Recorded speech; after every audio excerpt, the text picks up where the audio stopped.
آج کل چھوٹے چھوٹے ڈرونز جاسوسی کے لیے استعمال ہو رہے ہیں، جن میں روایتی ڈرونز کے ساتھ ساتھ کبوتر، مکھی اور تتلی تک کی جسامت کے ڈرونز بن چکے ہیں۔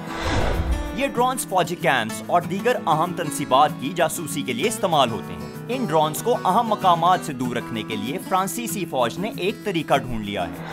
اس مقصد کے لیے انہوں نے عقابوں کو استعمال کرنا شروع کر دیا ہے۔ ننھے عقاب کو سدھا کر ڈرونز کو پہچاننے اور اوپر سے جا دبوچنے کی تربیت دی جاتی ہے۔ کامیابی سے ڈرون پر حملہ کرنے اور اسے گرانے پر عقاب کو گوشت کے ٹکڑے کھلائے جاتے ہیں۔ اس طریقے سے حساس تنصیبات اور مقامات کی جاسوسی کرنے والے ڈرونز کو کامیابی سے پکڑا جانے لگا ہے۔